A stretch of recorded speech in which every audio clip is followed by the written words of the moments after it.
Bonsoir à tous et bienvenue dans ce 20h30. La communauté musulmane de notre pays a célébré hier le Mouloud qui consacre la naissance du prophète Mohammed, paix et salut sur lui. À la mosquée de la Grande Prière, le président de l'Assemblée nationale et le premier ministre chef du gouvernement ont pris part à la cérémonie officielle de la célébration de cette nuit sacrée et pleine de signification pour les fidèles musulmans qui ont veillé toute la nuit en lisant le Saint-Coran. C'est une façon de manifester leur amour au prophète Mohammed, paix et salut sur lui. Compte rendu James Didier et Mohamed Adam.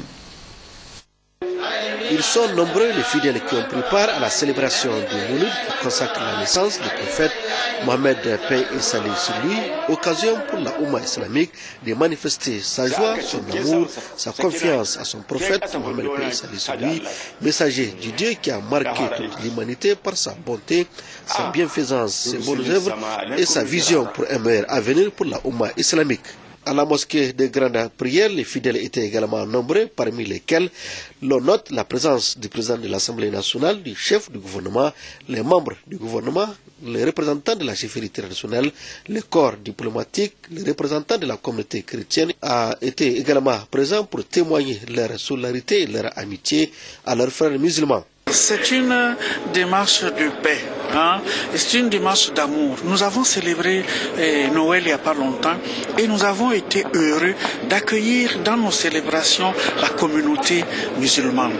Et nous avons dit, nous aussi nous allons venir parce que nous comprenons que de plus en plus c'est seul Dieu qui compte. C'est l'amour de Dieu qui compte et l'amour de Dieu qui nous appelle à aimer Dieu et à nous aimer nous les uns les autres.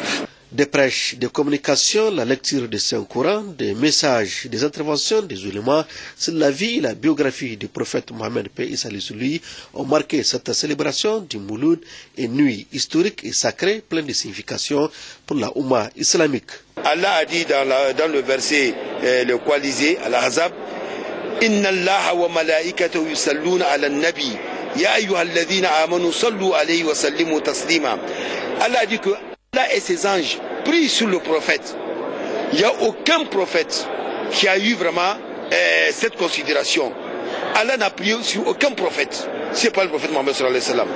Allah n'a glorifié aucun prophète, ce n'est pas ce dernier. Et Allah nous dit aux croyants de prier ce prophète. Les anciens historiens musulmans ont souligné que le fameux général musulman Uqbat ibn Nafi', qui a joué un grand rôle dans la diffusion de l'islam en Afrique du Nord, avait diffusé l'islam dans la région de Fizan, c'est-à-dire le sud de la Libye, puis il a continué sa mission vers le sud libyen en traversant le Grand Sahara avec son armée jusqu'à ce qu'il est arrivé à une zone que les historiens musulmans anciens appellent Kawar.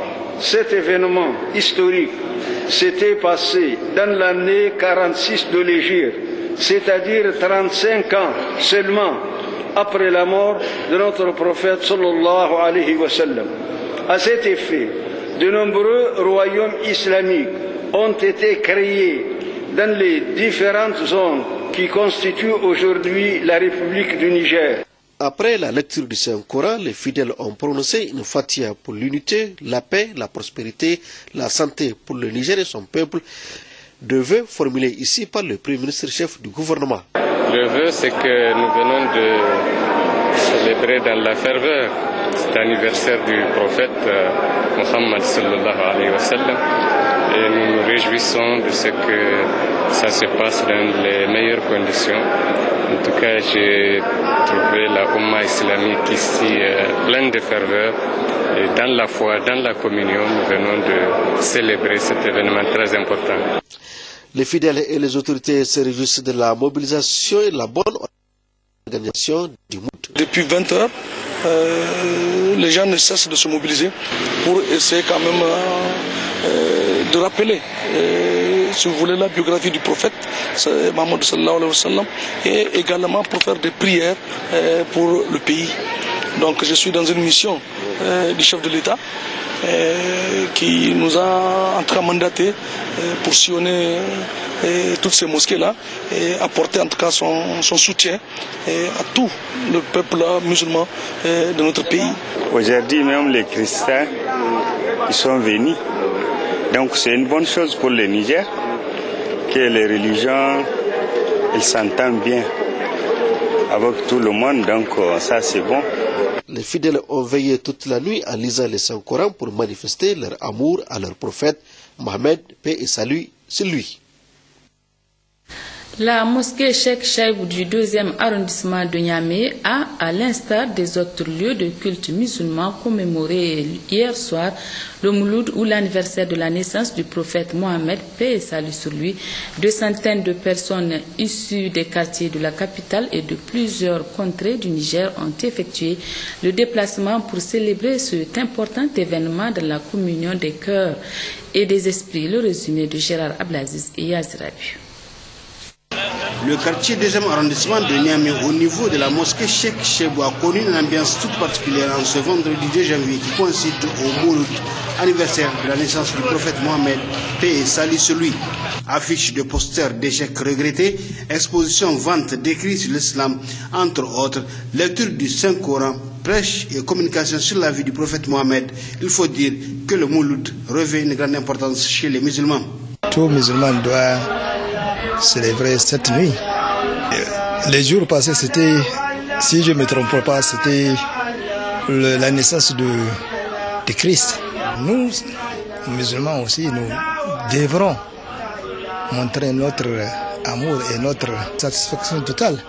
L'opportunité a été saisie par Khalifa Ibrahim pour adresser un message de paix et ses meilleurs vœux à l'ensemble de la communauté musulmane.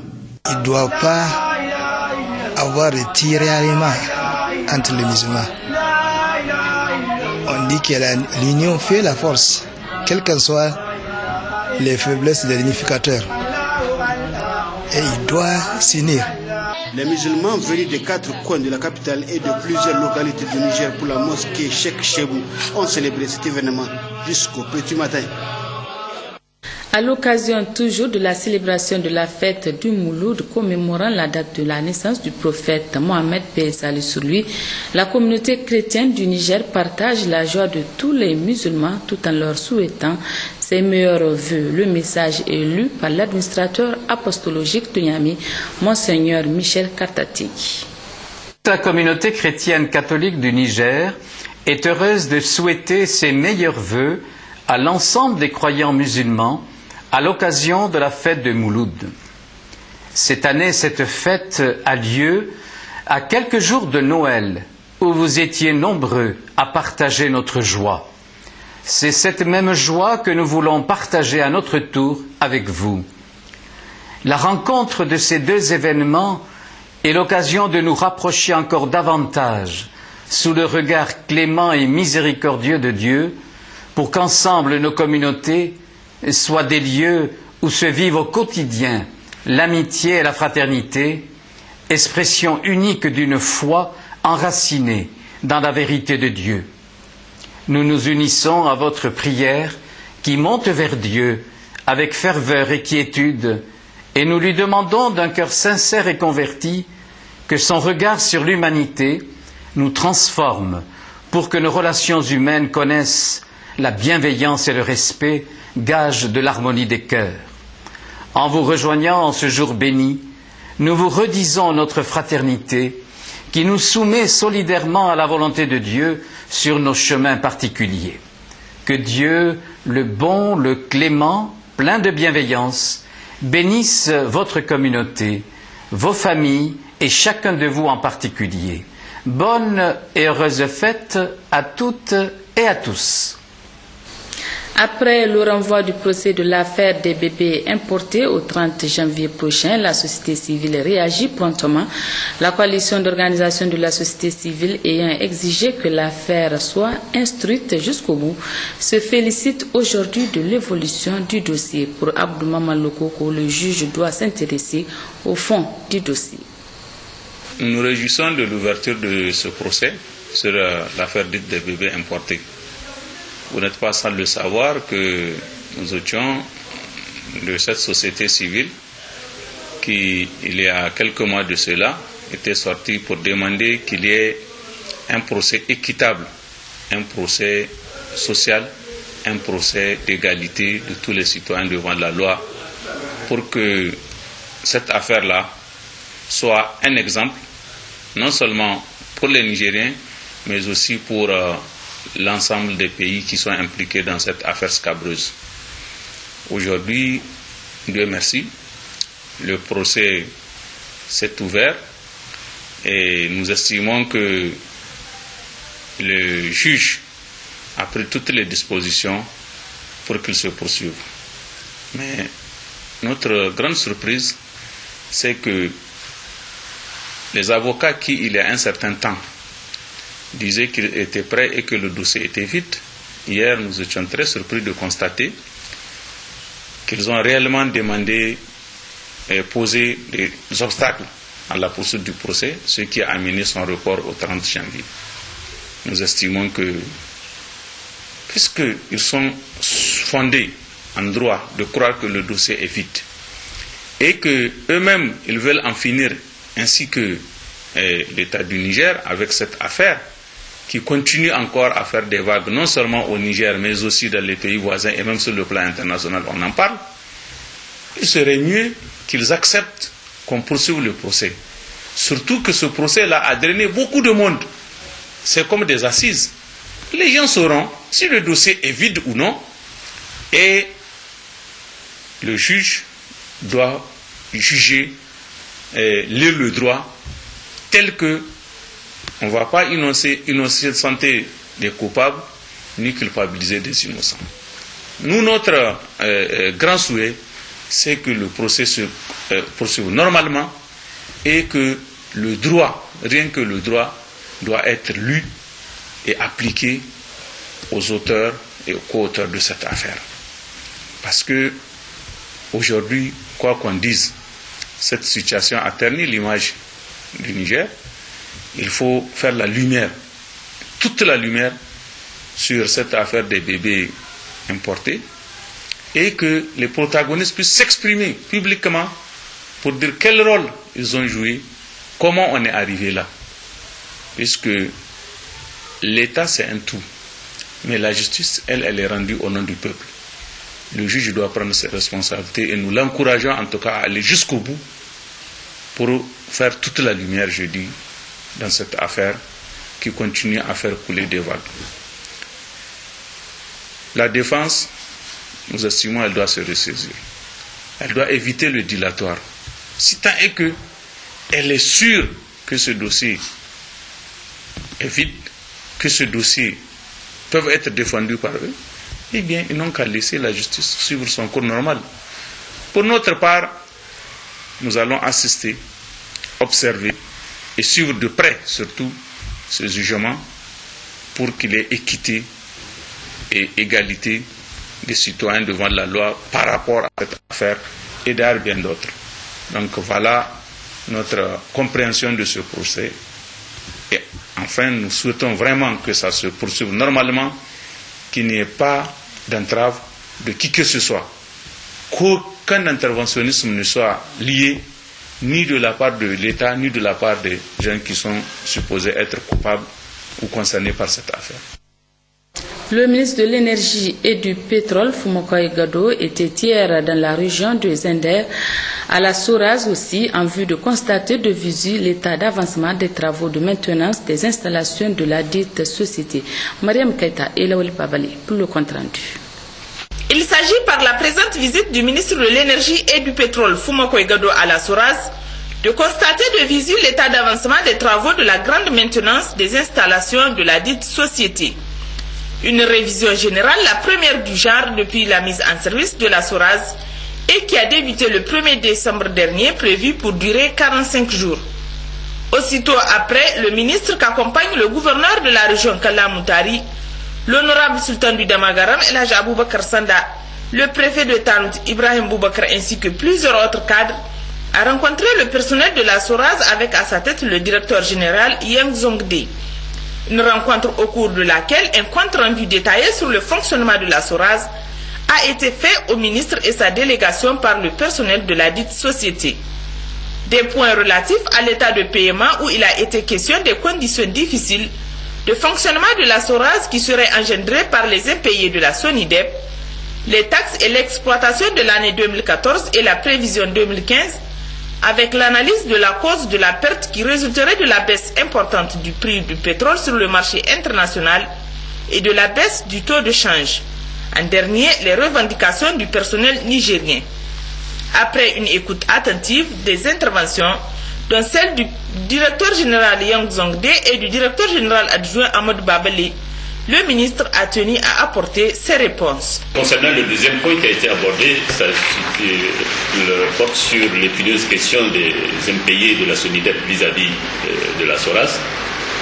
Je voudrais rassurer la SORAS pour dire qu'avant qu'on ne rentre en salle, j'ai téléphoné au directeur de la SONIDEP qui m'a assuré qu'aujourd'hui même, ces virements-là ont été effectués. Donc, il vous appartient de vérifier avec votre représentant à Niamey s'il a reçu effectivement les états de virement équivalents à ces 14 milliards. Point relatif à l'exposé du personnel et revendications syndicales et du personnel nigérien. Nous allons poursuivre ces négociations, d'abord avant le prochain conseil, pour que des solutions soient trouvées au niveau de la question salariale, qui est une revendication juste, je le signale, mais également au niveau du statut, parce qu'on ne peut pas continuer à évoluer sans statut. Fumako Igado a, au terme de son intervention, demandé à la SORAS de faire un planning de formation pour que toutes les catégories profitent, avec l'espoir que la raffinerie dont les travaux sont à un délai d'exécution de 88% sera remise en service au plus tard le 15 janvier 2015. De retour à Zender, la délégation a visité la cité SORAS qui compte 101 villas dont la construction est entièrement terminée. Toutefois, il reste les branchements électriques pour lesquels le ministre a instruit les responsables de la SORAS pour que ce travail soit terminé dans le meilleur délai afin que ces belles villas soient occupées. Un point de presse à suivre en partie magazine de cette édition. Nous recevons sur ce plateau Mohamed Waissan dit Agdal. Il est le promoteur du grand marathon du Ténéré qui s'est déroulé le 27 décembre 2014 à Agadez. Bonsoir Monsieur Mohamed. Bonsoir. Et qu'est-ce que c'est le grand marathon du Ténéré et quels sont ses objectifs? Merci. Permettez-moi de me présenter et de souhaiter bonne année 2015 à tous mes frères nigériens.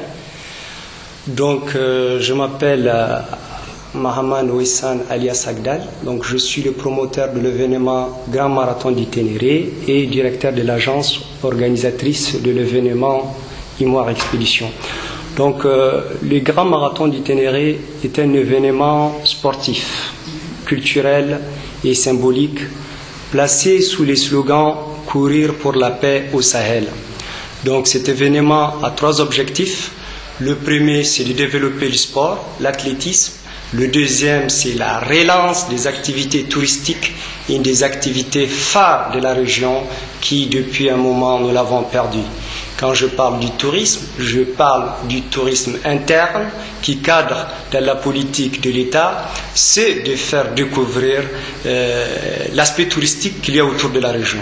Donc, comme nous le savons, la région d'Agadez, elle renferme et regorge d'énormes potentialités touristiques, que ce soit en art rupestre, en gravure, en peinture, et beaucoup de points d'intérêt pour faire découvrir à nos frères nigériens ou la sous-région. Et le troisième objectif, c'est de promouvoir la paix dans le pays et dans la bande sahélo-saharienne. Parlez-nous un peu de la réalisation. Comment cette première édition a été réalisée sur le Donc terrain? je me réjouis bien de cette organisation qui a eu lieu le samedi passé, le 27 décembre à Agadez. Donc je renouvelle mes remerciements au gouvernement du Niger qui m'a donné l'approbation de faire cet événement. Ça a été une réussite totale à tous les niveaux, que ce soit sur le plan sécuritaire. Donc je remercie aussi le comité d'organisation qui a été très efficace, qui m'a suivi, qui a créé au projet depuis le départ. Et puis, je remercie les autorités qui ont fait le déplacement depuis Niamey.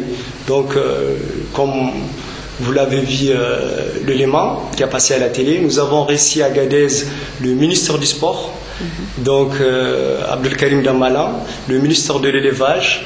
Nous avons reçu aussi le ministre délégué des Affaires coutumières. Nous avons eu le gouverneur aussi à nos côtés, les sultans, les élus locaux, l'administration, le maire de la commune d'Agadez, Rissa Filtou, et Issouf Agmara qui ont été présents. Et la population d'Agadez aussi a été... Voilà, ça fait un moment qu'ils attendaient. On a tellement parlé de cet événement sur les réseaux sociaux tels que Facebook, Twitter, et c'était le moment de le vivre. Et comme vous l'avez suivi aussi, toutes les régions du Niger étaient présentes, étaient représentées et étaient présentes à Agadez. Est-ce que cette première édition a répondu à vos attentes? Oui, je suis satisfait. Le projet, quand il est mûri plus de 2 ans à Toulouse, donc au départ, quand j'ai créé au ministère, le site que j'avais ciblé c'était Tigidit, au milieu de dunes et des gravures rupestres. Donc quand j'ai écrit au ministre du Sport, il m'a orienté vers la fédération, donc en partenariat avec la fédération dans les détails techniques de l'événement. Donc la fédération a mobilisé la ligue, donc ça a été une réussite. Alors, M. Mahaman, à quand la prochaine édition du Grand Marathon du Ténéré? Donc la prochaine édition, elle aura lieu en décembre 2015, donc à la fin de l'année. Donc nous allons essayer de pérenniser cet événement, donc qui a été une réussite. Donc nous remercions la population d'Agadez qui l'a bien accueilli, qui a fait de ça une réussite. Et nous remercions aussi tous les partenaires qui nous ont suivis, qui nous ont aidés, qui ont fait que cet événement est devenu une réalité. Donc au-delà du rêve virtuel, et parce que ça fait 2 ans que nous parlons de cet événement. Donc je commence par le ministre de la Santé qui nous a apporté un grand soutien, donc, et son ONG, Hettamat.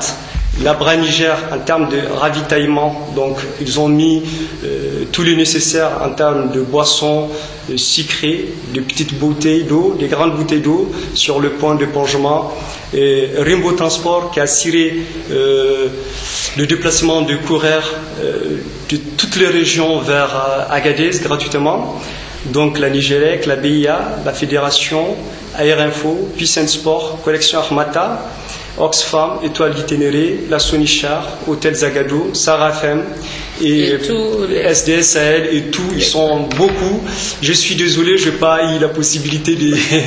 Ah oui, votre dernier voilà, je suis vraiment... Un mot de la fin?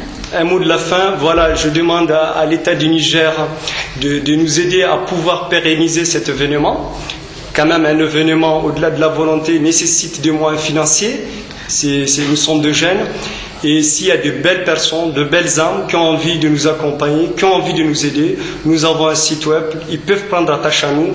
Et s'il y a des personnes qui ont envie de venir courir, qui n'hésitent pas à nous contacter. Donc notre site web c'est www.grandmarathonditenere.com.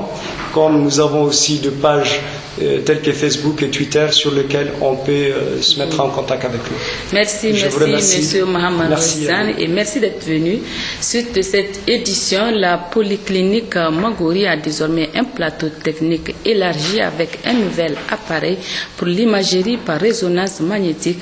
L'inauguration a eu lieu ce matin en présence du ministre de la Santé publique et plusieurs autres membres du gouvernement. D'autres précisions avec Moudan Chirou, Ouma Jamila et Bachir Harouna. Cette cérémonie revêt un caractère particulier. Il s'agit de l'arrivée de l'imagerie par résonance magnétique dans le secteur de la santé au Niger. Une première expérience tant attendue par les professionnels de la santé et les patients offerte par la polyclinique Magori. Une initiative qui vise à garantir aux populations des prestations adaptées à leurs besoins. L'IRM ou imagerie par résonance magnétique est l'une des techniques d'imagerie les plus récentes. Elle permet de visualiser avec une grande précision les organes et tissus mous dans différents plans de l'espace. Il est ainsi possible de déterminer la position exacte des lésions autrement invisibles par d'autres systèmes. Réalisé sous la direction d'un médecin radiologue, cet examen ne provoque aucune irradiation. Il fait appel en effet aux propriétés des champs magnétiques. Dans la mesure où l'IRM permet une analyse très fine de la structure des tissus, ses champs d'application sont larges. C'est ainsi que cet examen est particulièrement utilisé dans l'exploration des pathologies cérébrales, rachidiennes, osseuses, articulaires, gynécologiques, vasculaires et cardiaques. Une action audacieuse et salutaire par les populations. Toute chose saluée par le ministre de la Santé publique. Au nom de son Excellence, Al-Haji Issoufou Mahamadou, président de la République, chef de l'État, je présente toutes mes félicitations et tous mes encouragements au secteur privé nigérien, du secteur de la santé. Toutes mes félicitations aux directeurs, au personnel et aux partenaires de la clinique Magori.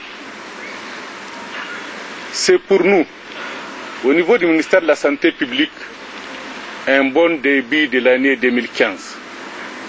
C'est un joyau, c'est un cadeau, c'est un grand cadeau pour le secteur de la santé que d'avoir cet appareil. C'est aussi l'occasion pour moi d'annoncer que le secteur privé, monsieur le DG de Magori, Inch'Allah, l'hôpital national de Niamey aura son IRM dans les 2 semaines qui suivent. L'acquisition et l'installation de cet appareil a coûté plus de 450 millions de francs CFA à la polyclinique. L'examen se fera à 150 000 francs CFA, c'est-à-dire 4 à 5 fois moins cher que dans les pays développés. La cérémonie d'inauguration de l'IRM a permis aussi aux invités de visiter les locaux de la polyclinique modernisée.